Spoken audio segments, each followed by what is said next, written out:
जय जगन्नाथ आ सब रेडी तो सामना पटे डावळ पटे बाळ पटे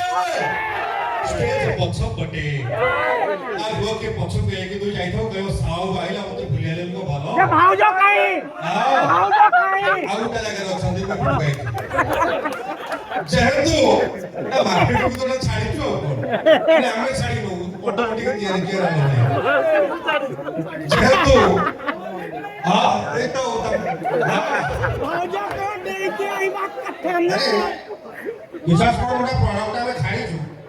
माने आमे छाड़ी छु कोन से सोवाळ हेई जोडबो जेहेतु हम भारत ओटे संस्कृति संपन्न देश प्रथम गोटे नमस्कार जीवा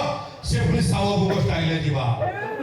आज साव आसी छथि आपन को गळी की जेतो छथि गुरुजन समस्त की मोर गळी की आउ जेतो छथ पॉइंट कोना कोने की चिंगड़ी वाली छुआ सबटी आय कर दियो मछली छुआ की और तमे छुआ बाबू फपानी में ट्राई की धरी पकम ले पळेबो उडी की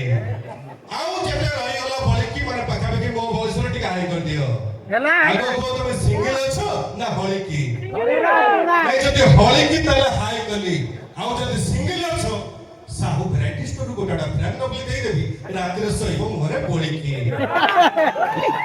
टोका टोका टिक हाथ देखि जो देखि दे आ तमे भारी रसिका तमे बाई छ हां तमर विवाह रही छी ना ना सेगुडा हां से सब जन साहब बहुत करने लागी पड़ी तमे ता पढू जाऊ हमरा टोका टिक हाथ देखि जो देखि दिए जे जो अच्छा से पछले जो 22 मिशन कर तमे फुलिंग ना स्त्रीलिंग तो डाउट तो ये तो तो असुविधा रे टोका ये से पछले के अनाड़ी आगे मुगी माने चलो जे टोका गोदा कले लेडीज खरा भाबिबे हमरो मां मौसी भौणी भाउज जे जोडी बसचंती संख्या टिके कम थाउ बरो हमरो घरे जो स्टाइल आपनर पोछा मारना सेही स्टाइल से हाथ के टेकी टिकले तो हलै तो देखि दिए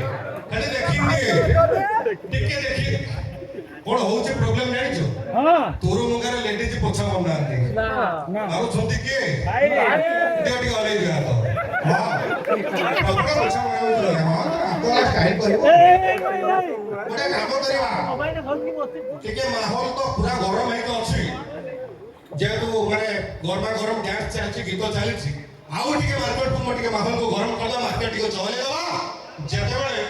मो पुओ कहबी टिके हरिबोल हबो जे छियो केबडी हुडो ले बडा कंपटीशन कर दबा तापर कबड्डी को जीवा हबो हां हे पाइबो कहबी पुओ हरिवाला ना से पछे अंधारे की पछे पाप करछ सियारे वर्षा होची सियारे केबे लेडीज भाई कहबी झियो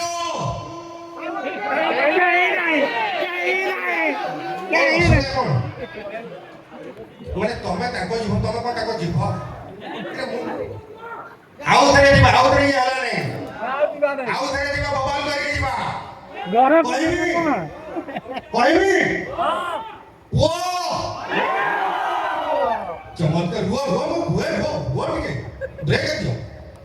बढ़िया है चमत्कार वंडरफुल किछि खराब नै केबे लेडीज को पाई समस्या को हम हारिबा नै खाली पेंदुचे मैं आस्ती एठी नारी शक्ति दुर्बल भल लागिबो कहबी झियो खाली टोका पकाय चिलो सु ताबे किछि नै प्रकृତରେ ଆମର जो नवा जनरेशन सब वर्तमान आछन हम मार्केट को जो रील्स फिल्स सब आती चंदी से हम ओडिशा संस्कृति परंपरा माने बुझुनाते जानुनाते किछि बोलना गोटा प्रोग्राम जाई गोटे छियो को बचाली आज हम एठु आइछे माने आज खोलिबा आउ टिके पर खोलिबा साउ वैरायटी स्टोर हां लेगर सब आज ले दे आइछे पूरा खोलिबा तो किंतु से खोला म खोलिबनी मु जागा खोलिबा कथा दुकान ए गोटे प्रोग्राम जाई गोटे छियो को पचारली मुगला अच्छा हम ओडिशा संस्कृति परंपरा विषय तुम कोन जान जो हां बहुत किछि जानि छी मुगला अच्छा बा पोची खेली के देखैलो भारी जोर होटा माटी का पॉकेट रो मोबाइल मार के कोटे केछि दे मते कहूछि खेली के देखै दे थे मोर नेट बैलेंस सही गई छै हां हां मुगला आलो भाई এটা ऑनलाइन खेल नो ये ऑफलाइन खेल ये पबजी नो ये होछि पुची याकू खेले टोटल धूली बाली माने उठी जो गेटी उठी जो रोड ना कोन सेमते आउ ले जगह प्रोग्राम जाई लो छियो को पचारली मुगला अच्छा बा ଦେଖି କହିଲୁ ଆମର ତ କେତେ ପ୍ରକାର ଓଷା ଭାଲୁକୁଣି ଓଷା ଗାଁ କଣ କହିଲେ ଜାଣିଛ କହିଲେ ଯୋଉ ଓଷାରେ ଭାଲୁ ଧରୁ ଉପଡେ ପଛାଛି ତାକୁ ଭାଲୁକୁଣି ଓଷା କୁହାଯାଏ ମୁଁ କହିଲି ଜଲ୍ଦି ପଳା ନହେଲେ ତ ଉପଡେ ଟିକେ ମୁଁ ବାଛି ଦେବି ମାନେ ଝିଅକୁ ଅବଦୁ କହିଲା ବେଳକୁ ଆମ ପୁଅ ପିଲାଙ୍କର ହସ ଦେଖ ମାନେ ବତିସି ବାହାରି ଯାଉଛି କିନ୍ତୁ ତମମାନଙ୍କୁ କଣ ସବୁ ହେଇଛି ଗୋଟେ ଜାଗା ପ୍ରୋଗ୍ରାମ ଯାଇଥିଲା ଗୋଟେ ଟୋକାକୁ ଛିଡା କରି ପଚାରିଲି ମୁଁ କହିଲି ଆଚ୍ଛା ବାପା ଦେଖ ଆମ ଓଡିଶାରେ 12 ମାସରେ 13 ପର୍ବ କେତେ ପ୍ରକାର ପିଠା ପଣା ଦେଖି କହିଲୁ ମଣ୍ଡା ପିଠା କାହାକୁ କହନ୍ତି କଣ କହିଲେ ଜାଣିଛ କହିଲା ଯୋଉ ପିଠା ମୋ ମାଣ୍ଡୁ ତିଆରି କରି ତାକୁ ମଣ୍ଡା ପିଠା କୁହାଯାଏ ମୁଁ କହିଲି ତା ମାନେ ମୋ ସ୍ତ୍ରୀ ମତେ ଯୋଉ ଘରେ ପିଠା କରି ଖାଇବାକୁ ଦଉଛି ତାକୁ କଣ ମାଇପି ପିଠା କୁହାଯାଏ ଆଜିକାଲି କଥା ଆଜ୍ଞା ଯାହା ହଉ ଲେଡିଜ ଆସିଛନ୍ତି ଭାଇ ଖୁସି ଜିନିଷ ମତେ ସଦାବେଳେ ସବୁ ଜାଣିଯାଏ କହେ ଯୋଉ କାର୍ଯ୍ୟକ୍ରମରେ ଲେଡିଜ ଥିବେ ଜାଣିବେ ସେ କାର୍ଯ୍ୟକ୍ରମ ଭାରି ଶୃଙ୍ଖଳିତ ସେ ଅନୁଷ୍ଠାନ ଭାରି ଶୃଙ୍ଖଳିତ ପ୍ରକୃତରେ ଆମ ଦେଶରେ ଆପଣ ମାର୍କ କରିବେ ଦେବୀ ପୂଜାର ପ୍ରାଧାନ୍ୟତା ରହିଛି ଯଦି ଆମକୁ ଶକ୍ତି ଦରକାର ଆମେ ମା ଦୁର୍ଗାଙ୍କ ପାଖକୁ ଯାଉଛେ ଯଦି ଆମକୁ ଧନ ଦରକାର ଆମେ ମା ଲକ୍ଷ୍ମୀଙ୍କ ପାଖକୁ ଯାଉଛେ ଯଦି ଆମକୁ ବିଦ୍ୟା ଦରକାର ଆମେ ମା ସରସ୍ୱତୀଙ୍କ ପାଖକୁ ଯାଉଛେ ସେଥିପାଇଁ ଆମ ଦେଶରେ ନାରୀମାନଙ୍କୁ ସମ୍ମାନ ଦିଆଯାଏ ଆଚ୍ଛା କହିଲେ ଦେଖି ନାରୀମାନେ ଆମଠାରୁ ଉପରେ ରହିବା ଉଚିତ କି ନା ନାରୀମାନେ ଆମଠାରୁ ଉପରେ ରହିବା ଉଚିତ କି ନା ତମେ କଣ ବାହାରି କଥାକୁ ଲାଗୁଛି ସେଇଥିପାଇଁ ଗଲା ବାତ୍ୟାରେ ମୋ ସ୍ତ୍ରୀ କି 3 ମହଲା ପାଣି ଟାଙ୍କି ଉପରେ ବସେଇ ଦେଲି କାହିଁକି ନାରୀମାନେ ଉପରେ ରହିବା ଦରକାର ମୁଁ ଟିଭି ଦେଖି ଭାବିଛି 220 ପବନ ମୁଁ ଶୁଣି ଦେଇଛି ମୁଁ ତାକୁ ଚାଲାଇ କରି କାଇଦା କରି ଡାକି ନେଲି ମୁଁ କହିଲି ଭାଇ ଅଣେଇଲ ଟାଙ୍କି ଉଡ଼ିଯିବ ଆସି ଧରିଥା କିନ୍ତୁ କଣ ଉଡ଼ିବାକୁ ଚାହୁଁଛୁ ମୁଁ ସେଟା ମୋ ଭିତରେ ଅଛି 2 ଘଣ୍ଟା ପରେ ଟୋଟାଲି ଅଣେଇଲ ସଜନା ଢାଇ ଘଣ୍ଟା ଲାଗିଲାନି ତଳକୁ ଆସି ଯୋଉ ପାହାଡ଼ ମତେ ଦେଇଛି ମୁଁ ଜାଣିଛି ଯେ